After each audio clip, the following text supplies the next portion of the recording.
What is going on, folks? Cordero Simmons here again with a little update, kind of a big update because I got some stuff for you guys. I'm starting out small, I'm gonna end off big because this is huge.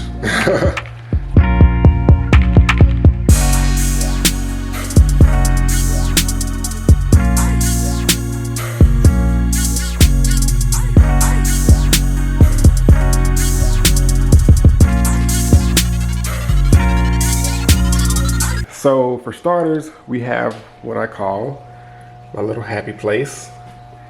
And this is pretty much plants and terrariums, paludarium, vivarium, as I should say. But you guys check this out. Going down to this thing, the algae, man, the algae. It has just, yeah, you see what it's done. And look at Timmy. That's, okay, so that's our first edition. Let me rewind. Timmy has a lot of character to be so tiny. I know MD Tanks has a musk turtle named Timmy, but I mean, come on, this guy is like the size of a nickel. How could he not be Tiny Tim? But anyway, guys, back to the algae. The algae is the #1 problem with this thing.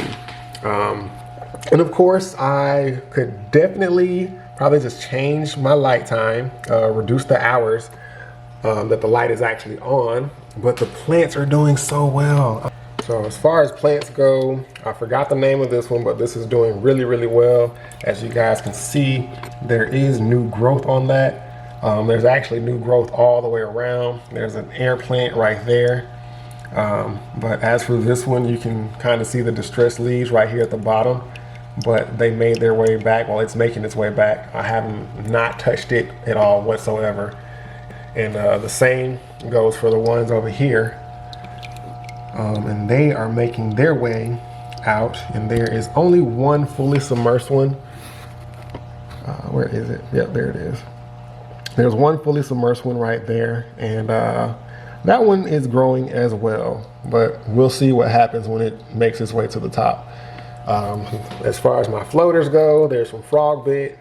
There's some Anubias Nana. There's this moss that I have at the top of it, and I think it's really, really dope that it's finally starting to grow and attach itself. I would say actually rehydrate itself, for the simple fact that that moss all looked like this brown stuff here at the bottom. Like all of this greenery that you guys see right in here looked like that stuff right in there. It was bad, but it finally started to, I guess, get some more water and get enough light, and it attached itself to the rock. You guys, originally this koi betta was in the paludarium. I know you guys remember her because she is such a beauty, but she was a bad girl and started nipping at my shrimp. I added ghost shrimp to this tank just to see if they could like contribute to cleaning up some of the algae, and I will definitely say they have. I mean, granted, I came in here yesterday with a toothbrush and I kind of scraped some stuff up and pulled a lot out, and I swirled a lot around like spaghetti and pulled a lot out, but the shrimp are making very slow progress. However, this girl right here is a bad girl. And you guys see I picked up some of the red root floaters as well. That's exactly what you guys see right there next to her. And right here I have one of my latest terrariums. This one is actually pretty cool. I took some of the dwarf hair grass that people typically use for tanks, and I put it inside my terrarium along with some moss from the yard and some other weeds that I don't know what the name of them are, but I figure, hey, they look cool enough to go inside and chain out. So I did, along with a piece of dragonstone, which I thought stood out enough to be the centerpiece. Going over to the kitchen, I got my first kitchen tank. Well, I would say it's my girlfriend's kitchen tank, but it's my first kitchen tank because I set it up. This is the Aqueon Edge Lit Cube. And of course, this thing is gonna flash due to the shutter speed and what it looks like, but I guarantee you these are steady lights right now. And I can go to, I guess, the fade mode.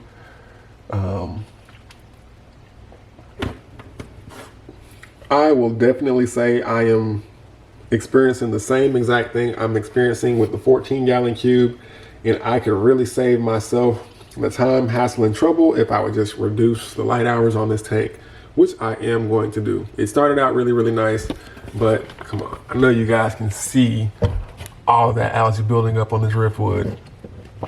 More red root floaters along with our red betta.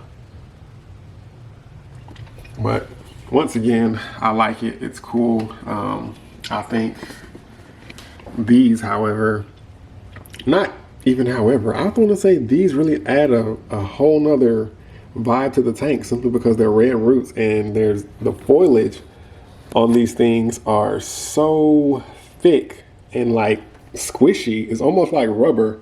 So that's new to me. Making my way over, guys. I know you guys remember this used to be the scorpion tank. I no longer have them, so I turned this into the planted moss tank. There are some regular nerve plants, some red nerve plants. I think this is called rabbit fern right there.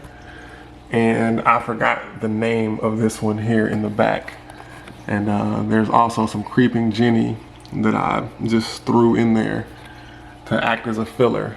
And I actually water this tank simply by turning on a fogger. So if you give me a second, I can do that.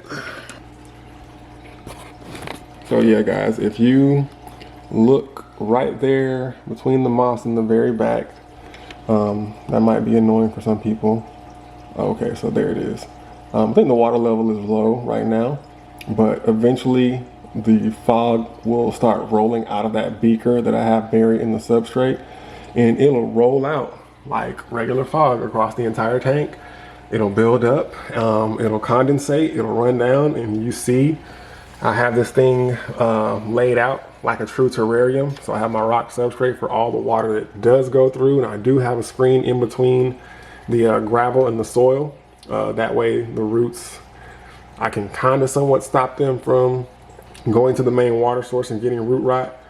So that really helps. And yeah, guys, I actually am planning on only keeping this amount of moss in here because I want to see how fast it grows. And I definitely want to say there are 2 or 3, maybe 4 different types of moss in here that I don't know what they are, but I mean, heck, I find it cool enough to throw in the tank, especially if they were going to get disposed of.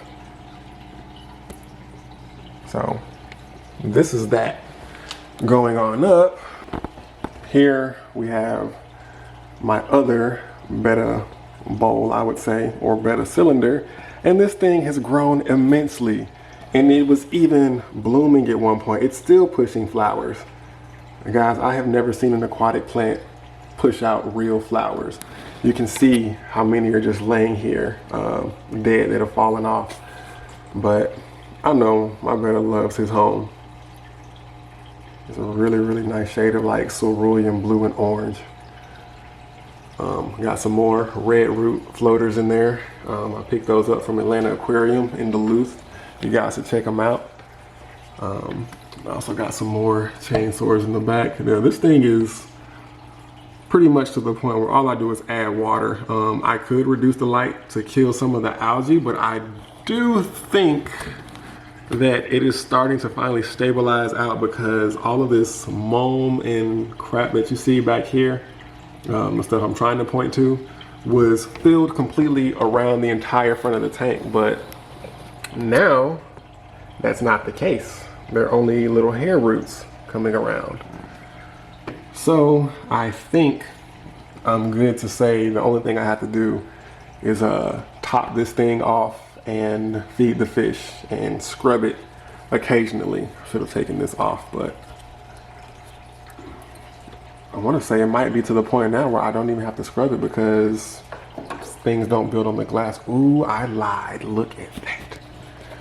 Look at that. I don't think the camera will focus. There it is. Oh, you see it. Freaking hair algae.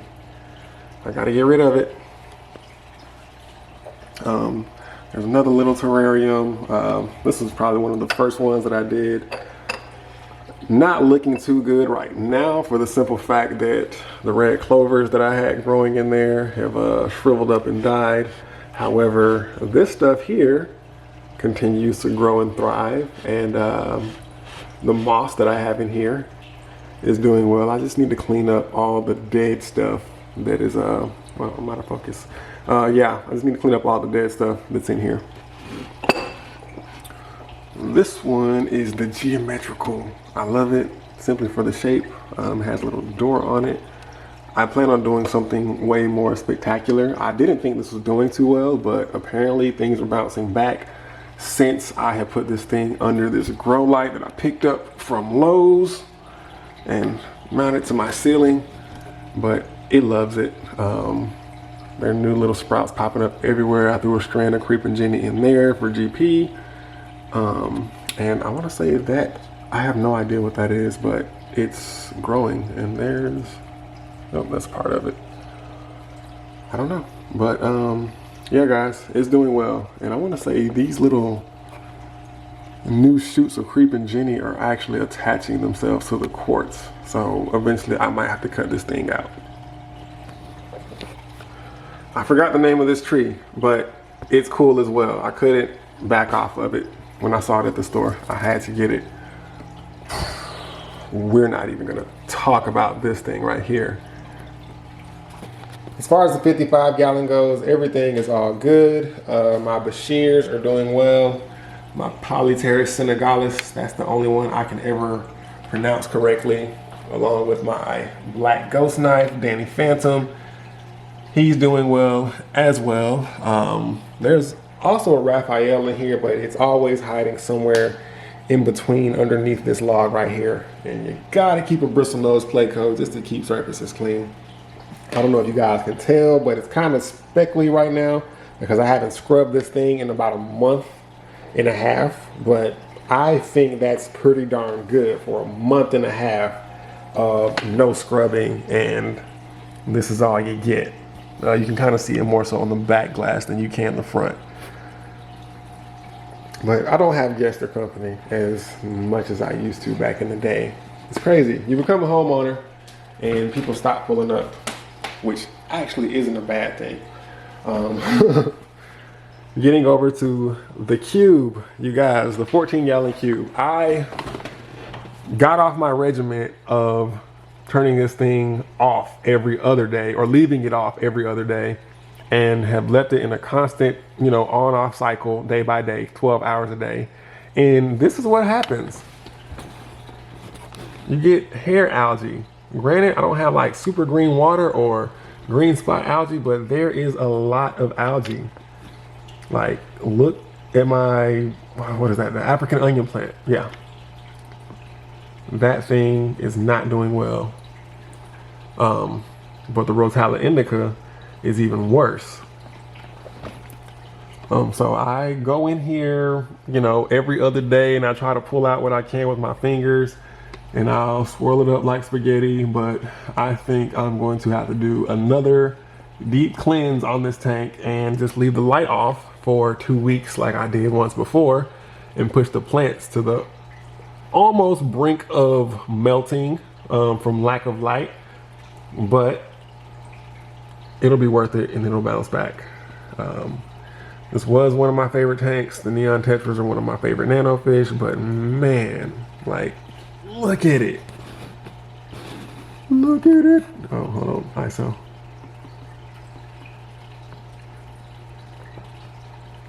That is crazy. Just the amount of time it takes to go from a spick and span tank to having algae.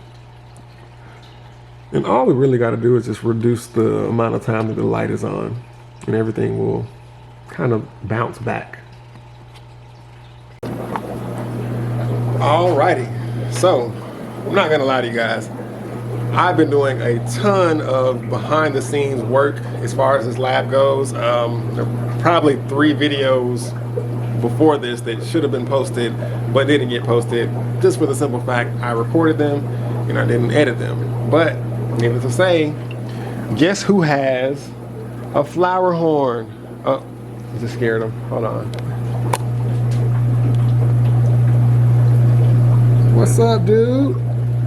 Look at this guy. I guess he's camera shy.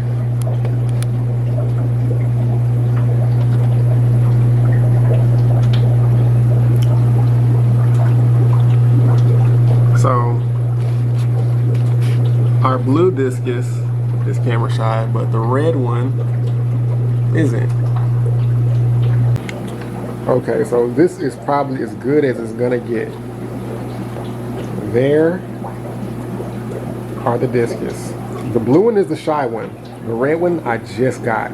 But I guarantee you, as soon as I take a step towards this tank, wait, he actually might hang around. Hey, what's going on, dude? Oh, don't get shy now. Here they are.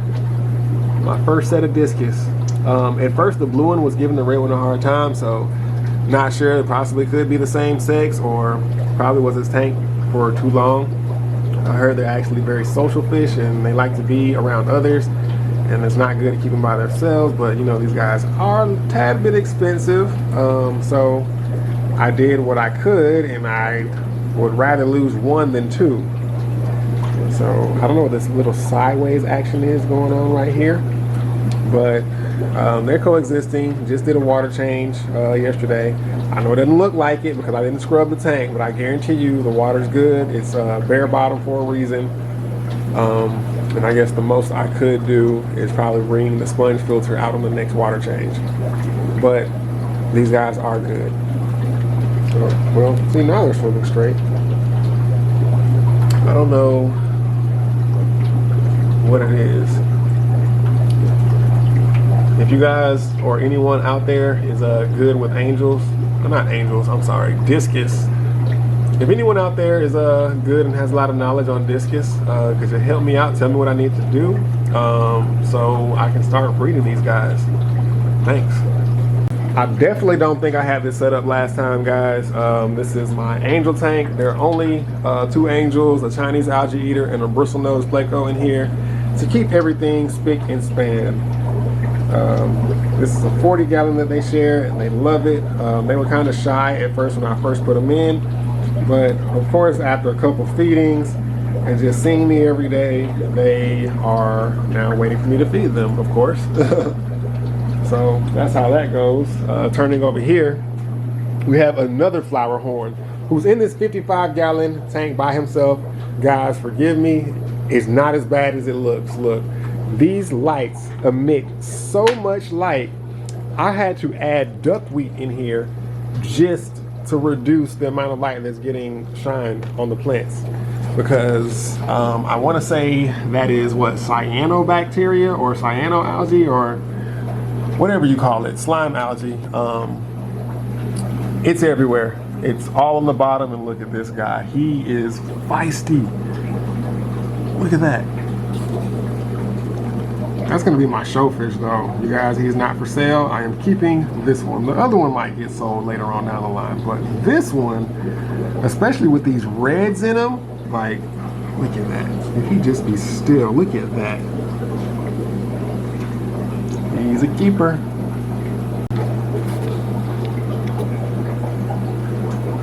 The African cichlid tank is so nice. I think I just removed the 4th African cichlid out of this tank since I have had the tank. And this is too bright. Let me turn that down. Okay, so now you can actually make out the colors. But yeah, folks, African cichlids, man. I had to rearrange the rocks a little bit because I saw that I kind of just had them spaced out and didn't give them any structure to build or hide anything in. So this is what I have. Granted, typically they would be like in it, but of course everyone wants to get fed today because this is their first time seeing me for the day. Just got home not too long ago, and I decided to make you guys a video.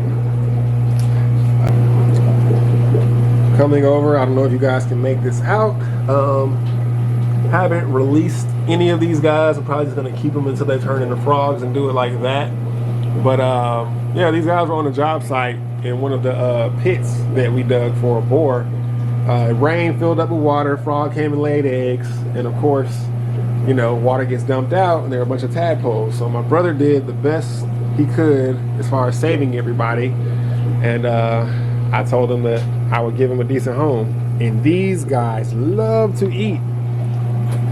I swear, you would think that, like, I don't know where or how they get their food from in the wild, but man, these guys love to eat. Making my way over, this is one of the nicer tanks. This is a 20 long that I spent, what, an hour and 30 minutes strategically. Oh crap, I got something that uprooted. Who is tearing up my red plants? You guys see this? Is it the Siamese algae eater or is it some snails? I really shouldn't even have that many snails in here considering I got coolie loaches. But it might be the snails. I might have to nuke the tank with some copper because they're taking root and they're trying to grow, but something is just nibbling on everything. And I want to say it's the freaking snails. Yep. Because I see one right there. Hold on. Nope. Right there.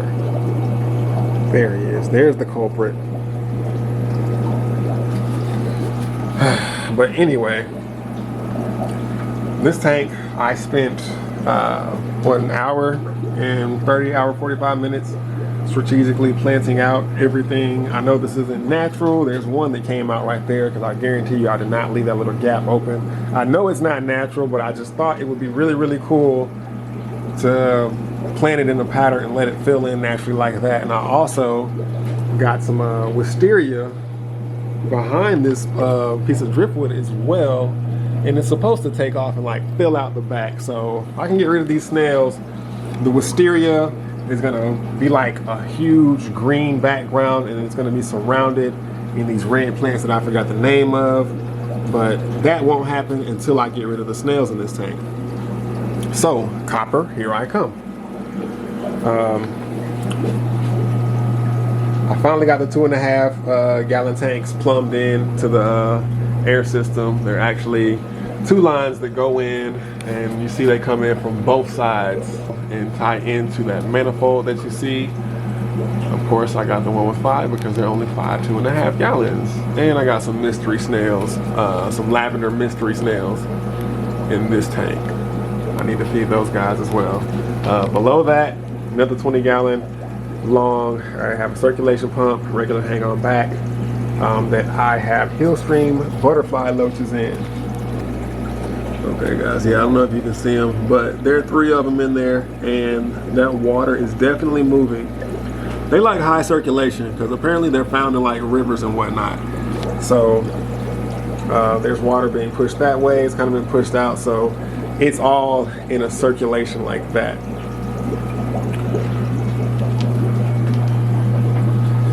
So you guys remember Bowser? Then I got this other snapping turtle that one of my coworkers gave me. But Bowser actually escaped last year because he was in this tub.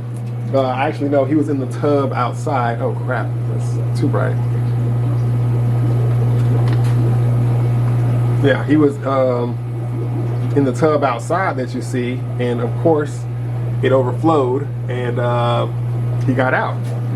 But just a couple weeks ago, I made a post and I was like, you guys, I kid you not, I was standing, like probably standing right there where that white bucket is between this container and this cart, and I noticed a shell right here in between this pallet of driftwood in my air conditioning unit. And I'm like, wait, that's a snapping turtle shell for sure. I thought it was dead. Man, I walked up on it and it's our buddy Bowser. What's up, dude? So now he's back on the team. I also picked up some white parrot cichlids, or the angel white, snow white, platinum parrot cichlids. There are a million names for these things. I also think they're like 4 different species. But I really think these guys are cool. I wish I could have gotten more, but apparently they didn't have as many as last time. These guys do breed a lot, kind of like a convict cichlid, but I don't think I have a male and female right now due to the fin shape and size and the way they interact with each other. So I'm gonna get some more. I'm gonna get some more of these guys or girls, and hopefully that they breed and we can have some more. Look at the ornate. Like, no, you cannot have them. Seriously? Quit eyeballing my fish. You cannot have them, mister. That's why you guys are in separate tanks.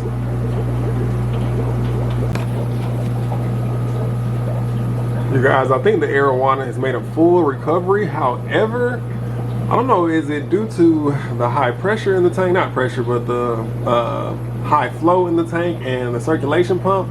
He kind of has this thing where he swims diagonally. Like, he's not straight. He goes off to the side like that. So I don't know what that's about. Here we are on my back porch. I got a little tub pond going, air pump, duckweed, irises. I forgot what the name of this is called. There's 1 goldfish in here right now, maintaining the mosquito larva. And here I got some Venus flytraps that are doing okay right now. I gotta feed them some of those dead crickets I got right there. But yeah, guys, going on around. Oh, I just walked into a spider web. These were beautiful azaleas the other day. They were like really, really nice. A whole wall of them, but of course they're starting to die out. There's still a couple pretty ones on the lower part. And even the front part of my house was just azaleas all the way around. It's like a whole wall of them. I'll go around and show you guys that in a second. But yeah, getting back to what we were talking about, the big part of what's going on. That, ladies and gentlemen, is a sulcata tortoise that was found by my coworker as he was coming in one day. Of course, I took the guy in. If anyone in the Lithonia, Georgia area knows of anyone who lost a sulcata tortoise, please contact me. This is a temporary enclosure for him. I know it's not the best, but like I said, it's temporary. If no one contacts me or reaches out after seeing this and claims this tortoise, I will be setting up something very large in my backyard for this guy. But for the time being, we named him Theo, and underneath him is an even bigger hole. Like, okay, he has this little dugout right here, but there's a hole maybe about the size of like a grapefruit, and it drops down at least like 4 to 5 feet. I'm like, oh my God, what has this man uncovered? I mean, this tortoise. Of course, I call him a man because he is an older guy. What's up, buddy? Yeah, come on out, man. Come on, it's not so bad. Come on. Come on. What's up, guy? What's up? Hey. You doing all right today? Yeah, it's good to see you too. Let you rest. You won't be in there for long, my guy. I gotta get you some more grass and some water. Those are all tortoise pies. Yep. You ever seen a cow pie? A tortoise pie is pretty much the same thing. Getting over here, you guys don't mind my backyard. It is a mess right now because I haven't cut the grass yet. It's been super polleny. There's the boat that me and Emmanuel clean out ponds with. Here is a wagon full of water and duckweed that I need to dump. This is a giant tub of Anacaris or Anacaris, however you guys want to say it. It's filled to the top. So granted, I could be helping out the mosquito population right now, which I'm not trying to. I promise you I'm not trying to. I've been going through this every day and pulling out and sorting Anacaris from dead leaves and pine straw and things of that nature. But I want to say there's a slime film so thick on the top, I don't think a single mosquito or larva could penetrate it. And the same goes for right here. I actually have this pump off right now, and the water level got so high from the rain the other day. I want to say the fountain head is right here dead center. But we had a client who gave away all these hyacinths. Granted, they are an invasive species, but I still think they're cool. I've always had the irises. There are a few goldfish in here. Nothing in here. That anacards came from that same client as well. And I'm not even trying to keep up duckweed, but I feel bad when I throw away a living plant. So any excess that I have, I just come out here and I put it here. And this is pretty much fish food, goldfish food. And between that and the insects that fall in the water, or the mosquito larvae that do enter the water, that's it. I don't give the goldfish anything else. And shoot, man, I want to say that pretty much sums up everything going on here at KS Aquatics. You guys, it has been fun. It has been an amazing journey. I once said, I think in the last video or the video before last, that I had to get back to myself. I fell off so far and so badly in the aquarium hobby, the fish keeping hobby, that I wasn't proud of myself. I wasn't proud of any of the work I was doing. I was, had, myself tied up in so many other things with the new house and whatnot. And it just really took its toll. But once again, people, I am back. I am loving it. The birds are chirping. The birds are chirping. The sun is still shining, and the flowers are still blooming. So, needless to say, till next time, peace.